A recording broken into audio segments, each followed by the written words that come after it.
우리는 날마다의 삶 속에서 내 앞에, 내 눈앞에 급한 문제들이 많아서 그 문제들을 해결하느라 시간을 쫓기는 삶을 살 때가 많습니다.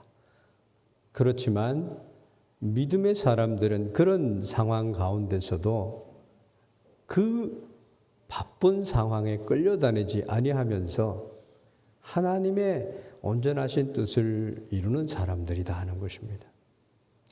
우리가 바쁜 가운데에서도 하나님에게 순종할 때에 문제에 쫓겨다니는 사람이 아니라 이제부터는 그 문제 현장에 보냄을 받은 사람으로 살아갈 수 있다는 겁니다. 사랑하는 성도 여러분, 누구에게나 쫓기는 인생에 시간이 있습니다. 시간에 쫓기기도 합니다. 너무 바빠요. 또 생활하는데 필요한 부분이 많은데 필요한 것을 갖지 못하는 궁핍함, 생활의 어려움, 경제적인 문제에 쫓기기도 합니다. 또 건강 문제로, 자녀 문제로, 더 나아가서 알지 못하는 사방의 우겨쌈을 당하는 그런 일들이 있습니다. 때로는 사람들의 말과 시선이 너무 힘듭니다. 해결되지 않는 갈등과 상처들이 나를 힘들게 하기도 합니다. 그래서 아침에 눈을 뜨면은 마음이 무겁습니다. 오늘은 어떻게 살아가야 할지, 오늘 내가 어제 해결하지 못하는 일 때문에 힘들어하고 저 사람이 나에 대해서 뭐라고 말을 할까? 대인관계의 어려움을 하나님께 호소하지만 늘 그곳에 갇혀 있는 것만 같고 필요한 돈을 마련하고 싶은데 어떻게 해야 할지를 모르고 있습니다. 또 내가 가진 문제가 언제 해결이 될까? 그 문제만 크게 보입니다. 나의 문제뿐만 아니라 가정의 문제, 정말 산더미 같이 사방에 우겨쌈을 당한 것 같은 삶을 삽니다. 그러나 하나님의 사람들은 거기에 갇히지 않는다는 것입니다. 할렐루야. 한 문제를 겨우 넘었는데 다른 문제가 또 기다리고 있어요. 하루 열심히 살았는데 저녁이 되면은 남는 게 없습니다. 내가 왜 살았지? 뭘 했지? 분명히 바쁘게 살았는데 무엇을 위해서 살았는지 내가 분간을 하지 못한다는 것입니다.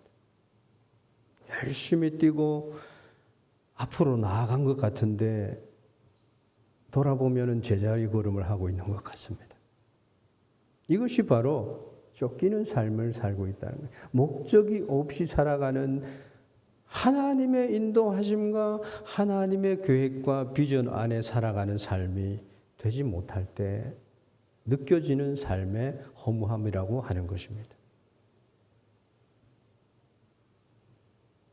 쫓기는 인생이라고 하는 것은 눈앞의 문제를 막 막느라고 모든 힘을 써버리는 삶을 산다는 것입니다.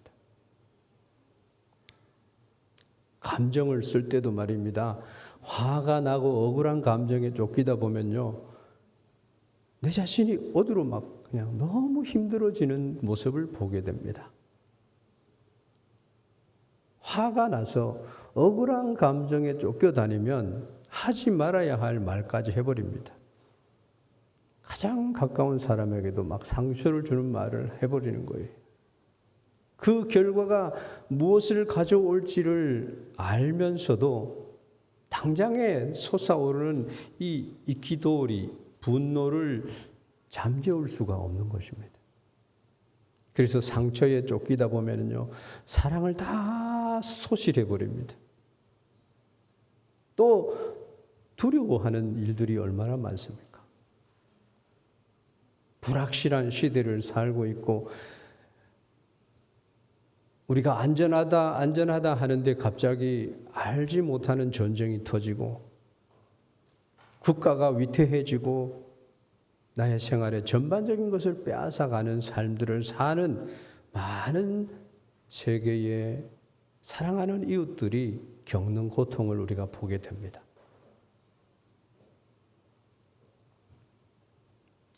두려움에 쫓겨다니다 보면요, 믿을 수 있는 존재들이 없어집니다.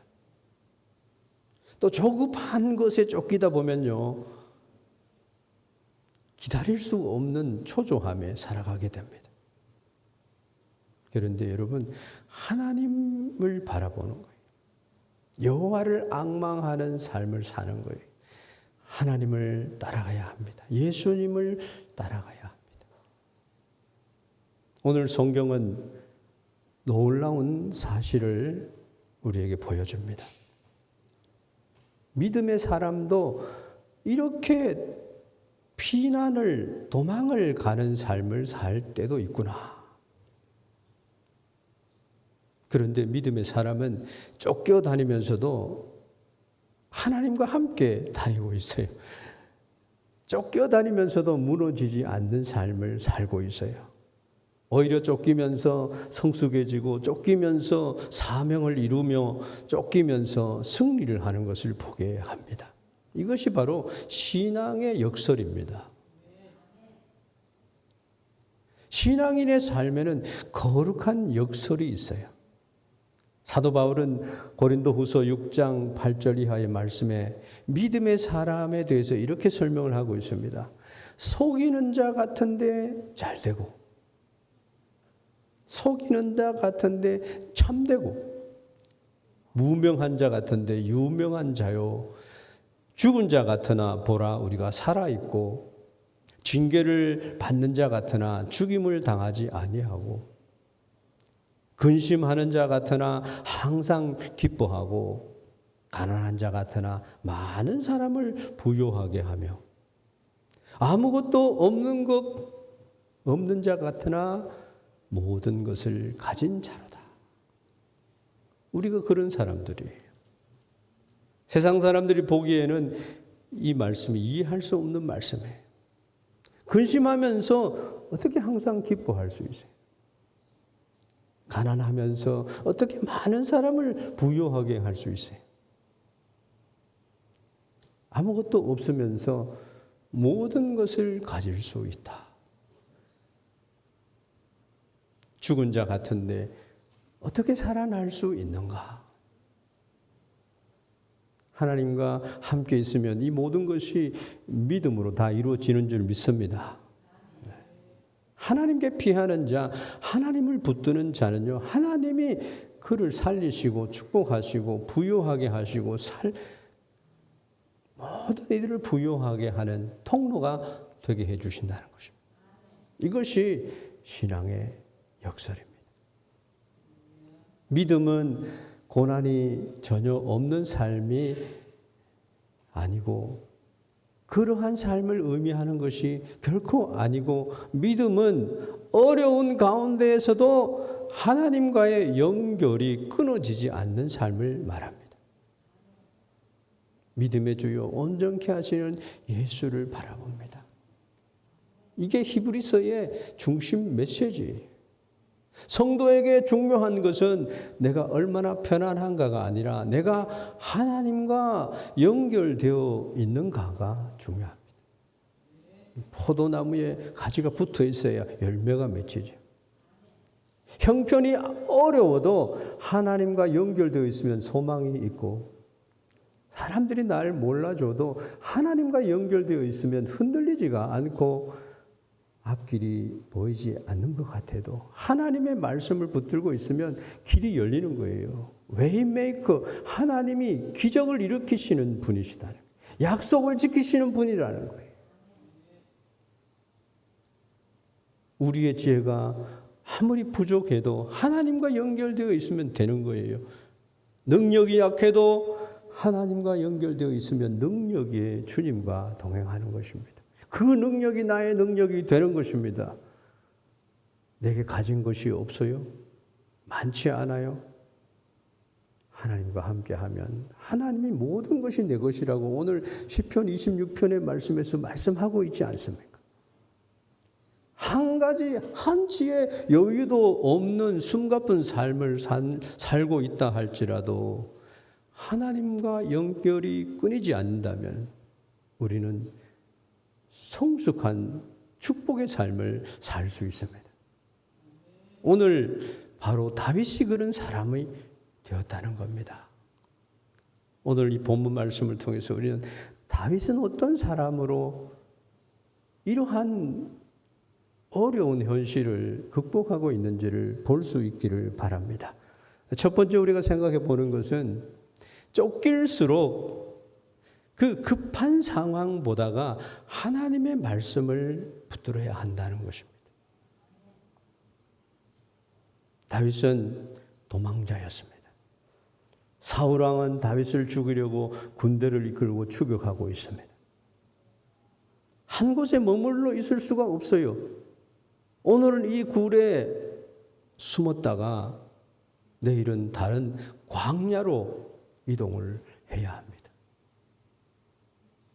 쫓는 사람도 광야로 가기도 하고 굴을 찾아가기도 하고 쫓기고 쫓기는 삶을 살고 있는 다윗입니다. 그 도망을 혼자 다니는 것도 아니에요.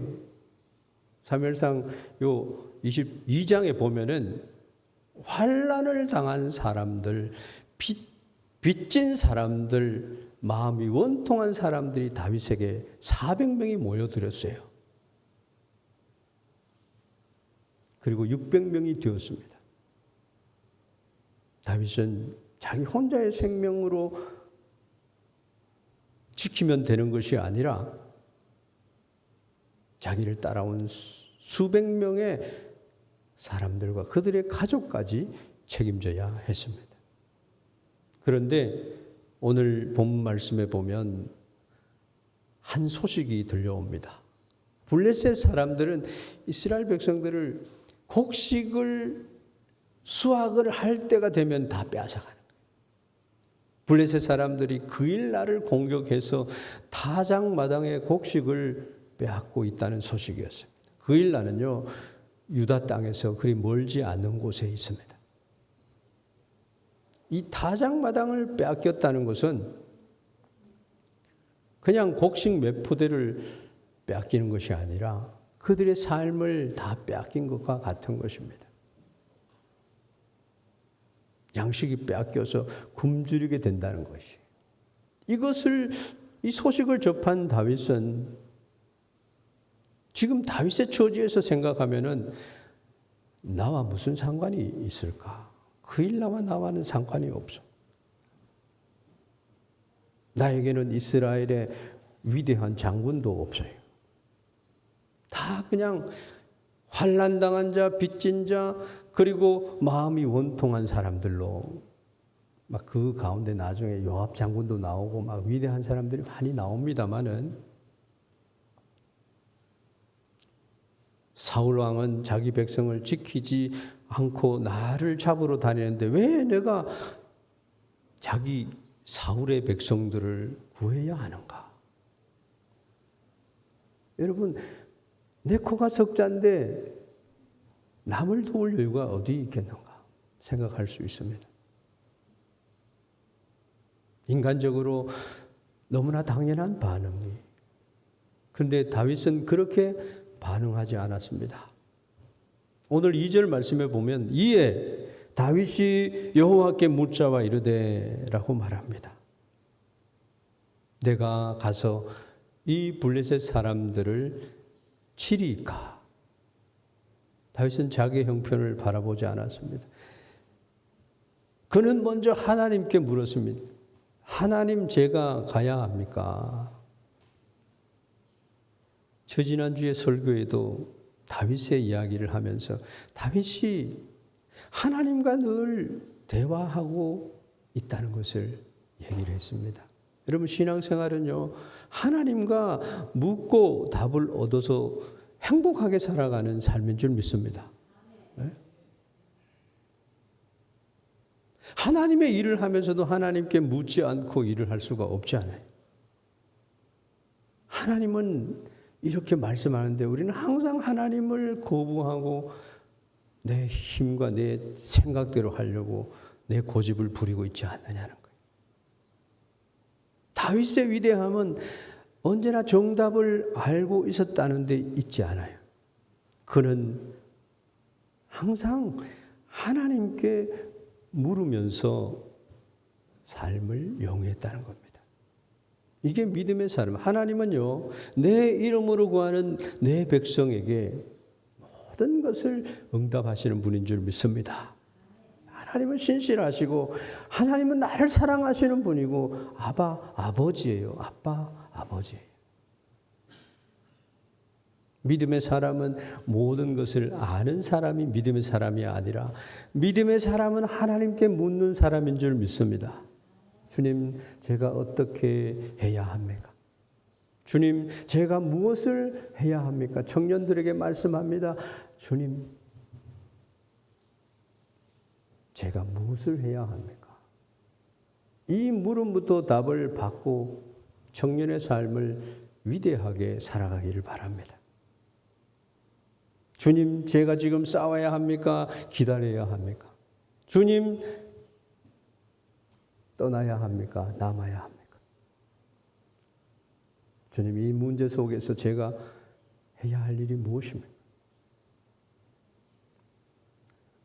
그럴 때 하나님께서 대답했습니다. 가서 블레셋 사람들을 치고 그 일날을 구원하라. 할렐루야. 한번 따라하겠습니다. 가서 블레셋 사람들을 치고 그 일날을 구원하라. 전혀 다윗의 형편과 맞지 않아 보였습니다. 도망자에게 전쟁을 하라고. 자기 생명도 위태로운데 그 일날을 구원하라. 도움을 받아야 할 사람임에도 도우라고 하나님은 말씀하셨습니다. 사랑하는 성도 여러분, 이것이 바로 하나님의 방법입니다. 하나님은 종종 우리의 형편이 완전하고 좋아진 다음에 순종하라 그렇게 말씀하지 않습니다. 없는 가운데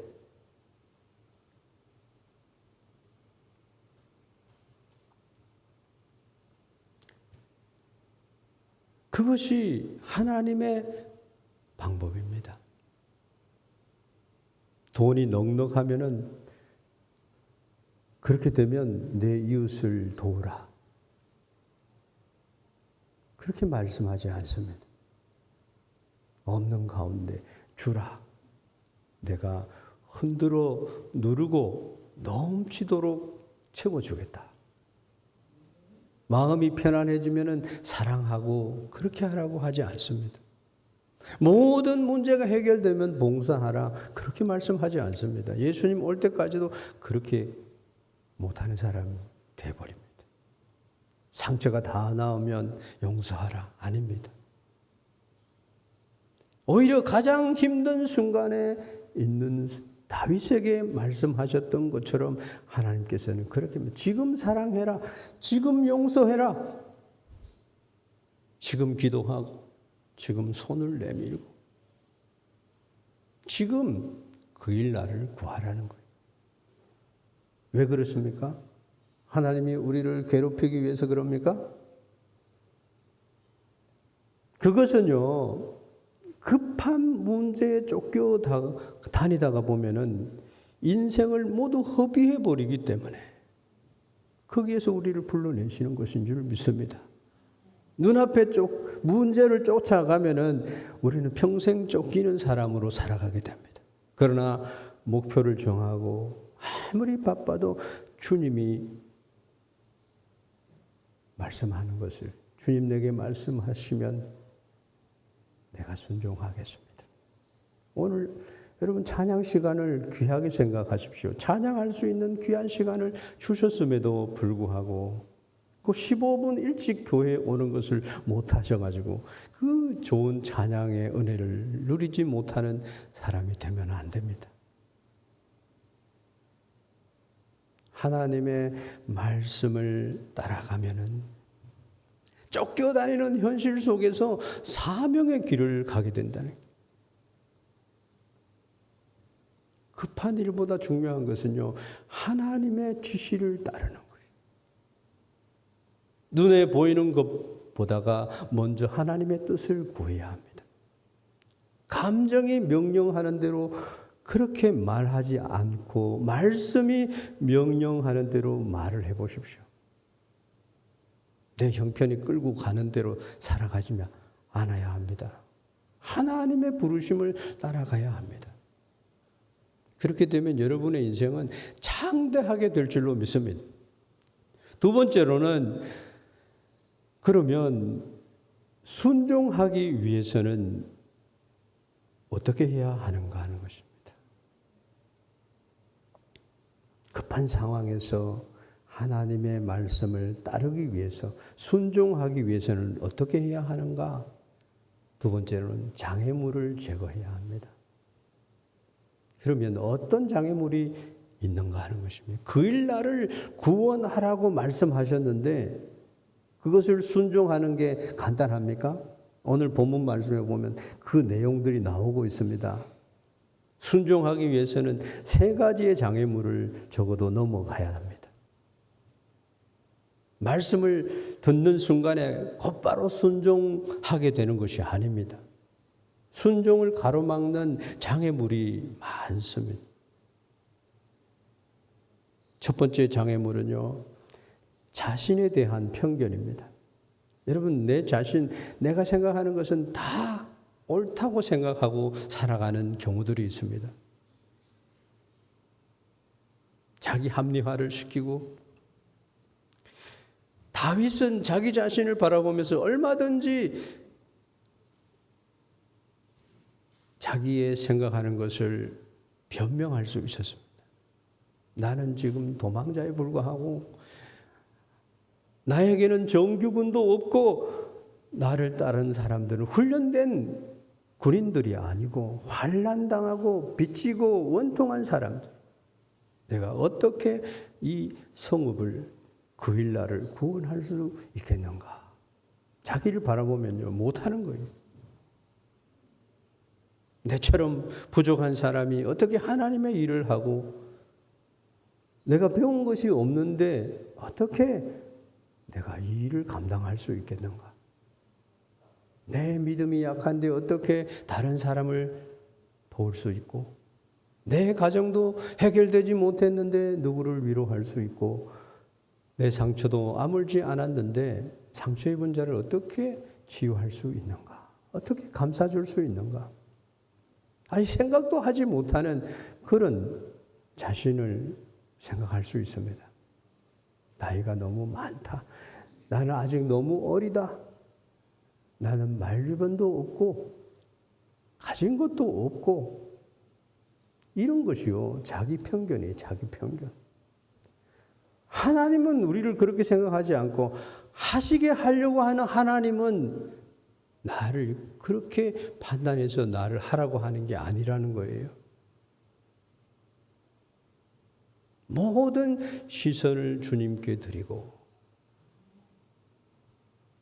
그것이 하나님의 역사, 하나님이 쓰시는 역사가 되고 하나님이 일하시기 시작하는 것이 되는 거예요.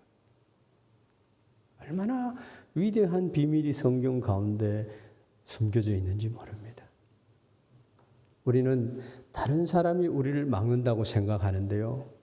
실제로는 가장 먼저 우리의 사명과 내가 반드시 해야 할 일을 방해하는 것이 내 자신일 때가 많다는 겁니다. 모세도 하나님의 부르심을 받았을 때 말했습니다. 내가 누구이기에 바로에게 갈 수 있단 말입니까? 저는 말을 잘하지 못합니다. 이유와 변명이 반드시 나오게 되어 있습니다. 기드온도 말했습니다.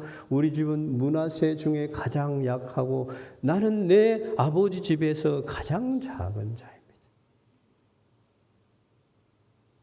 예레미야도 말합니다. 예레미야가 얼마나 위대한 대선지자입니까? 나는 아이라 말할 줄을 알지 못합니다. 예레미야서 읽으면요, 말을 너무너무 잘하는 거예요. 여러분, 이 세 사람에게 하나님이 뭐라고 말씀합니까? 나는 너와 함께 하는 여호와니라. 내가 너와 함께 하겠다는 거예요. 할렐루야. 여러분의 인생 가운데 하나님이 함께 하는 그런 축복이 있는 줄 믿습니다. 하나님께서 사람을 부를 때에 그 사람이 이미 완전하기 때문이 아니에요. 하나님께서 함께 하시면 어떤 일이라도 감당할 수 있기 때문에 부르시는 겁니다. 우리는 자신의 능력을 믿고 순종하는 것인 줄 착각하기 쉽습니다. 우리를 부르신 하나님의 능력이 우리와 함께 한다는 거예요. 다윗에게 중요한 것은 나는 도망자다라는 현실이 아니었습니다. 하나님께서 가라고 하셨다. 자신을 너무 크게 생각하는 것은 교만. 내가 잘났기 때문에 하는 게 하나도, 하나님이 힘 주셔서 내가 하는 것처럼 해야 되는 거예요. 그래야 하나님의 영광과 은혜와 축복이 거기에 있고 하나님이 아름답게 역사하시는 줄 믿습니다. 하나님께서 쓰실 수 없을 정도로 자신을 너무 작게 생각하는 것 역시 불신앙이고 교만함입니다. 이제 나는 아무것도 할 수 없습니다. 이것에서 멈춰야 됩니다. 하나님께서 함께 하시면 할 수 있습니다. 내게 능력 주시는 자 안에서 내가 모든 것을 할 수 있느니라 말씀하십니다. 첫 번째 장애물은 자기 자신. 두 번째로는 자기 주변 사람들이 그렇습니다. 반대를 하잖아요. 다윗이 하나님의 말씀을 따라 그일라로 가려고 했을 때에 함께 있던 사람들이 반대를 했어요. 3절 말씀입니다. 다윗의 사람들이 그에게 이르되 보소서 우리가 유다에 있기도 두렵건대 하물며 그일라로 가서 블레셋 사람들의 군대를 치는 일이리까. 우리는 그렇게 할 수 없습니다. 이 말이 틀린 말입니까? 맞는 말이에요. 우리는 지금 유다 땅에 있는 것만으로도 두렵다. 사울은 왕이에요. 군대를 가졌어요. 사울에게 쫓기고 있는데 블레셋과 전쟁을 하면 어떻게 되는 것입니까? 싸우다가 우리의 위치가 드러나기라도 한다면 사울의 군대까지 몰려올 것이네. 우리도 살아야 하지 않겠습니까? 너무나 합리적인 말이죠. 더구나 반대한 사람들은 다윗의 원수들이 아니었어요. 다윗을 사랑하고 다윗과 생사를 함께하는 사람들이었습니다. 우리의 순종을 반대하는 사람도 반드시 악한 사람은 아니에요. 사랑하기 때문에 염려하고 반대한다는 거예요. 그거를 리더들은 알아야. 욥의 세 친구가 욥에게 와서 우리 2주간을 욥기서를 읽어봤지 않습니까? 얼마나 큰 은혜가 되는지. 다 좋은 말들로 욥을 얘기를 하는데 욥하고는 전혀 상관이 없는 얘기들로 계속 얘기를 하는 거예요. 나중에 하나님께서 질문을 가지고 막 질문 세례를 막 주니까 거기 있는 모든 사람들이 깨달았어요. 하나님 앞에 더 얘기할 거리가 없도록 하나님이 만드셨습니다. 어떤 나를 사랑하는 자가 야야 괜히 나서지 마라. 네 자신을 먼저 생각해 봐. 지금 네 형편에서 다른 사람을 도울 수 있을 만한 때냐. 손해보지 말라는 거예요. 그렇게 할 필요가 없다는 거예요.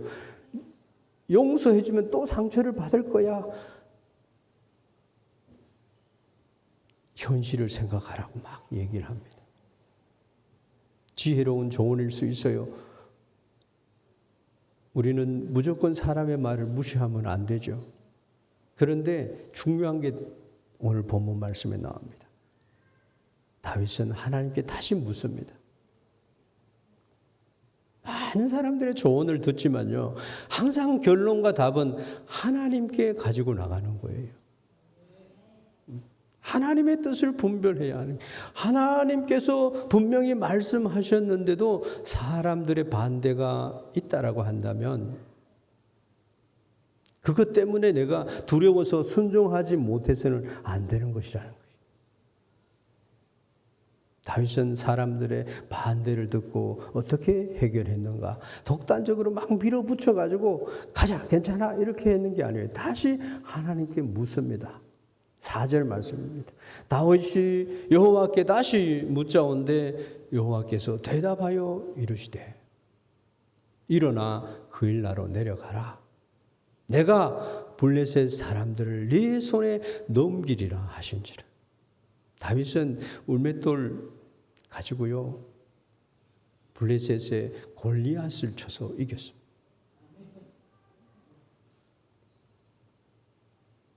만군의 주 여호와의 이름으로 나는 여기에 나아간다 그랬어요.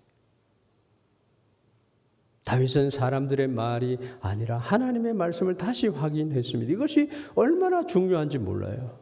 교회가 하나 되는 것도 그런 것입니다. 반대가 있을 때 고집을 부리는 것이 믿음이 아니에요. 다시 기도하고 다시 말씀을 확인하면서 하나님의 뜻을 더욱 분명히 붙드는 그런 것이 믿음입니다. 다윗은 하나님의 말씀을 재확인한 후에 사람들을 데리고 그일라로 갔습니다. 블레셋 사람들과 싸워서 크게 무찌르고 그일라 주민들을 구원했다라고 말씀합니다. 사람들의 염려보다가 하나님의 약속이 더 컸다는 겁니다. 사랑하는 성도 여러분, 하나님의 사람들은 사람들의 말은 참고를 하고 하나님의 말씀을 순종하고 따르는 거예요.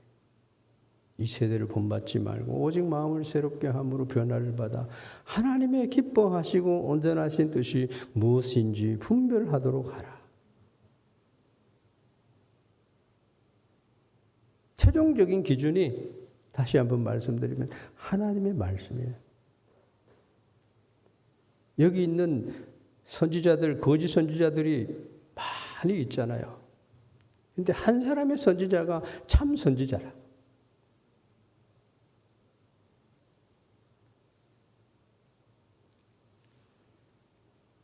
말세에요, 개구리의 영이 발악을 하고 판을 친다고 그랬어요. 그리스도가 여기 있다, 그리스도가 저기 있다, 이것이 진짜의 말씀이다 하면서 막 떠든다는 거예요. 그거 듣고 모든 사람이 그냥 하나님을 다 아는 것처럼 얘기한다는 거예요. 거기에 쏙는 자들이 많이 있다고 그랬습니다.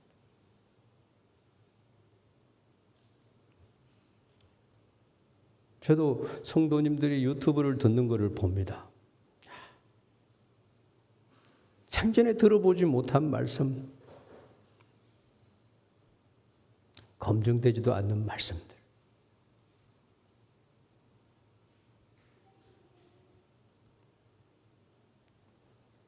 여러분, 사람들의, 목사의 말이더라도 사람들의 말을 참고해야 됩니다. 모든 사람이 찬성한다고 반드시 하나님의 뜻은 아니라는 것입니다. 모든 사람들이 반대한다고 해서 잘못된 길도 아니라는 것입니다. 기도하면서 물어야 합니다. 성령께서 말씀하실 줄 믿습니다. 주님이 이 길이 주님의 뜻입니까? 주님, 이 길이 주님의 뜻입니까? 라고 물을 때 사람들의 반대가 있어도 겸손하게 넘어가야 합니다. 주변 사람들이. 세 번째로는 생각하는 기대와 다른 결과가 나왔습니다. 오늘 5절 말씀까지만 읽었는데 23장 전체를 읽어보면요. 우리가 저기 사무엘상하, 열왕기 상하를 다 읽어 지나왔잖아요. 그때마다 이번 주간에는 이 말씀을 전하면 좋겠다. 그런 생각을 할 때도 있습니다만은 다윗은 이제 하나님의 말씀에 순종했습니다. 위험을 무릅쓰고 블레셋과 싸웠습니다. 그일라 주민들을 구원했습니다. 그러면 어떤 일이 일어나야 되느냐 하면 사울 왕이 다윗의 선행을 알고 마음을 돌이켜야 합니다. 다윗이 내 백성을 구원했구나. 내가 그를 잘못 판단하였네. 이렇게 깨달아야 되는데 그렇지 않았습니다. 또 그일라 주민들도 다윗을 보호해줘야 할 것이었습니다. 다윗이 우리를 살려줬으니까 우리가 목숨을 걸고 다윗을 지켜줘야 되겠다. 이렇게 생각을 해야 되는데 보세요. 사울은 어떻게 했는지 한번 보십시오. 정반대의 결과가 나왔습니다. 다윗이 그일라 성 안에 있다는 소식을 듣고 너무너무 좋아했습니다. 일러주는 사람이 누구였느냐? 그일라 사람이었어요. 7절 말씀에 보면 다윗이 그일라에 온 것을 어떤 사람이 사울에게 알림해 사울이 이르되 하나님이 그를 내 손에 넘기셨도다. 그가 문과 문빗장이 있는 성읍에 들어갔으니 갇혀 있도다. 이렇게 말합니다. 사울은 하나님의 이름까지 사용하면서 자기 욕심을 정당화하고 있습니다. 하나님께서 다윗을 내 손에 넘기셨다. 정반대입니다. 사울의 욕심이죠. 하나님의 뜻이 아니죠. 하나님의 이름을 말한다고 해서 다 하나님의 뜻이 아닌 것이에요. 자기 욕심이 들어가면요. 하나님의 일을 다 망쳐버리는 거예요. 하나님의 교회를요. 소중하게 생각해요. 자신의 욕심을 하나님의 뜻으로 포장해서는 안 되는 것입니다. 다윗은 사울이 군대를 이끌고 내려온다는 소식을 듣고 또 하나님께 묻습니다. 사울이 정말 내려오겠습니까? 하나님께서 말씀하십니다. 그가 내려올 것이다. 다윗이 또 물어요. 그일라 사람들이 나와 내 사람들을 사울의 손에 넘기시겠습니까? 하나님이 대답합니다. 그들이 너를 넘길 것이다. 얼마나 기가 막힌 일입니까?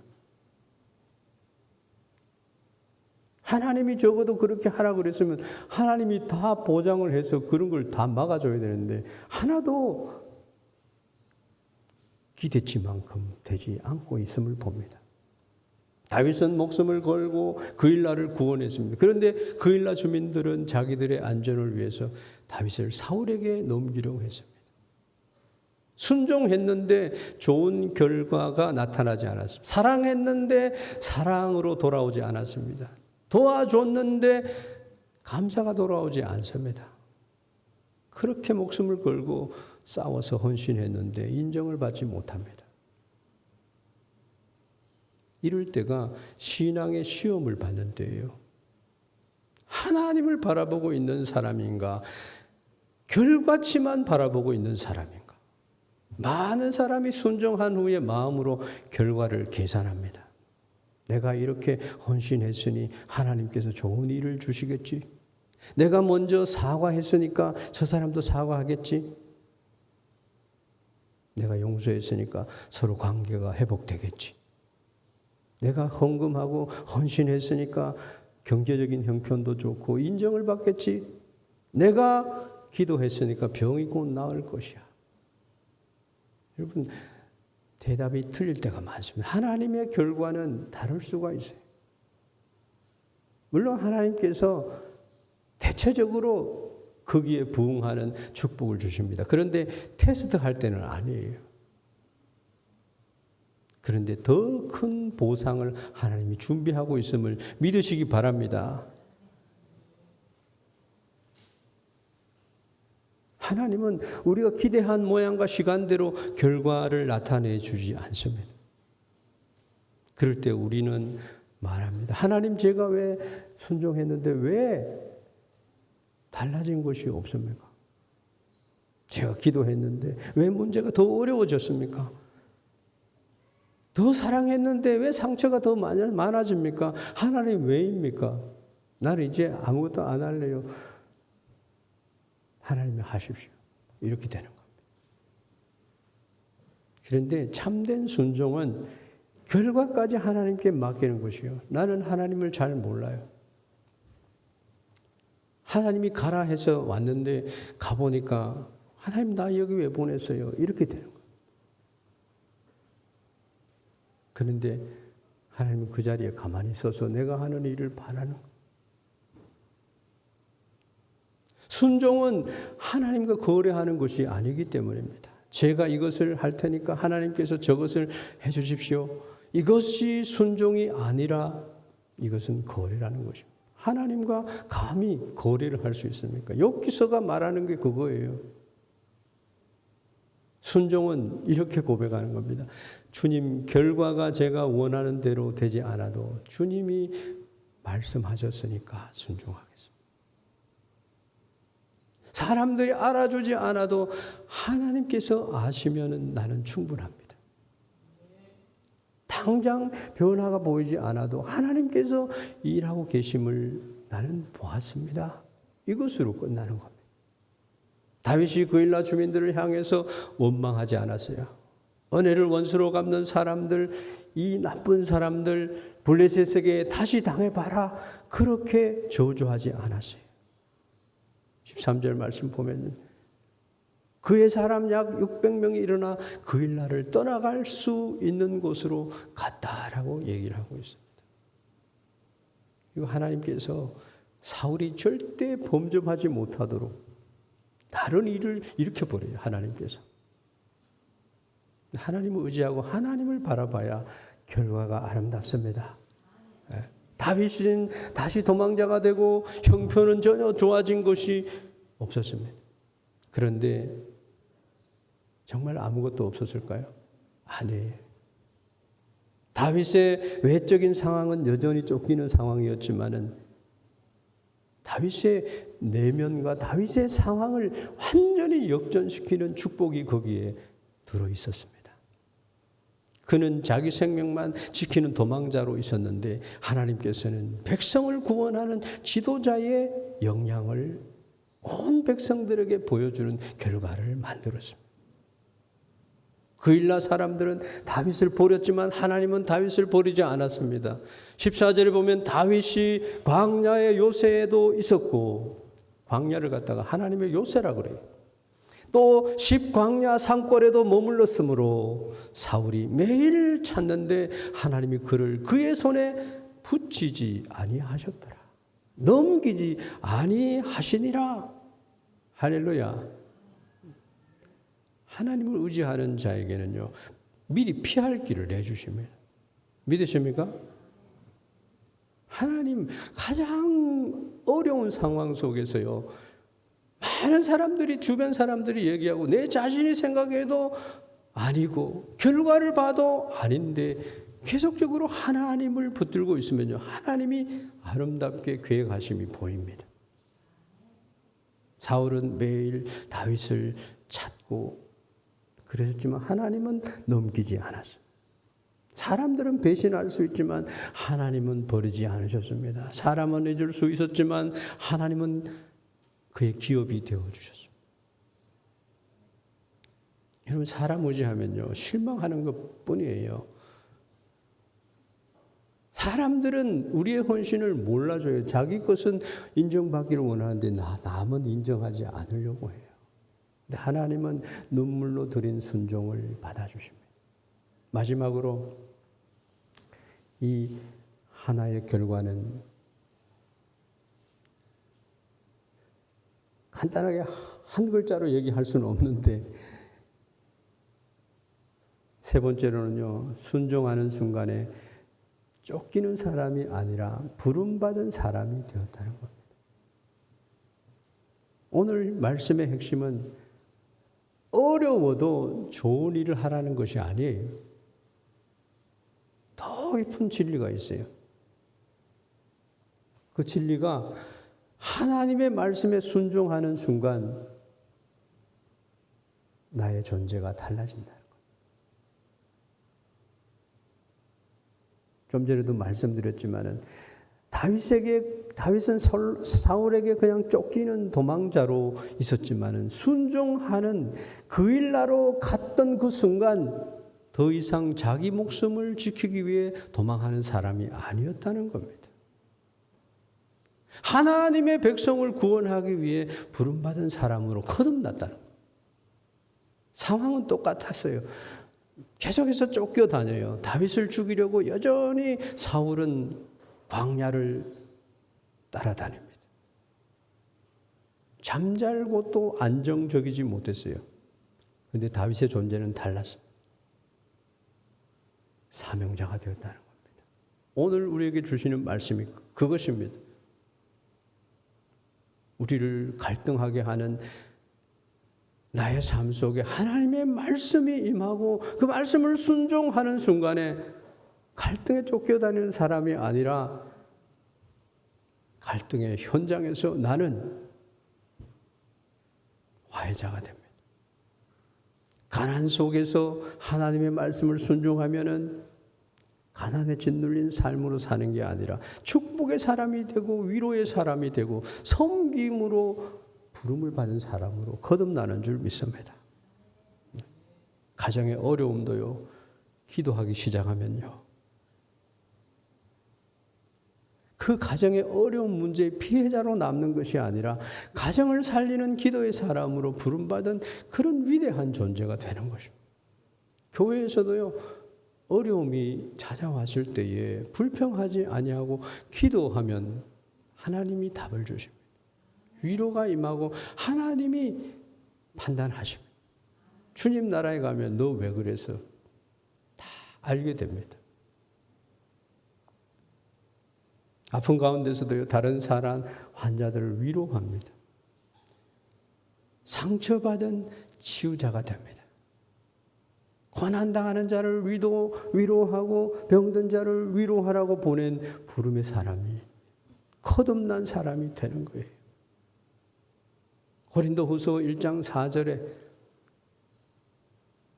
우리가 하나님께 받은 위로로 모든 환난 중에 있는 사람들을 위로하게 하시기 위해서 그랬다는 거예요. 그래서 상처받은 치유자가 되는 거예요. 그것이 뭐냐 하면은 그리스도의 십자가입니다. 하나님은 우리의 상처를 낭비하지 않고 하나님께 순종하면은 우리의 눈물이 사명이 됩니다. 우리의 실패가 다른 사람을 살리는 축복이 됩니다. 여러분, 여러분의 그 일나는 어디입니까? 하나님이 부른 부름은 어디에 있습니까? 먼저 손을 내밀어야 할 사람이 있습니다. 용서해야 할 사람이 있고 찾아가야 할 사람이 있고 교회에서 내가 맡아서 섬길 섬김이 있고 기도로 중보해야 될 사람들이 있고요. 복음을 전할 사람들이 있고 경제적으로 어려운 사람 도울 사람이 있고 피하고 싶지만 하나님께서 만나라고 하는 사람이 있어요. 그런데 우리가 내가 너무 힘들어요. 내 문제를 먼저 해결해야 해요. 나에게는 여유가 전혀 없어요. 여러분, 가부의 2렙돈을 하나님 축복하셨어요. 사르밧 가부의 기름과 떡을 하나님이 요구했어요.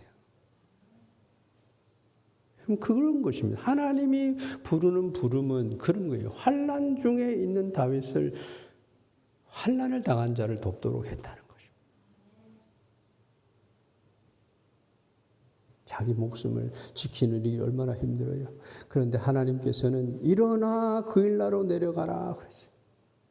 결론을 말씀드립니다. 하나님 쫓기면 쫓길수록 하나님의 부르심을 붙들기를 바랍니다.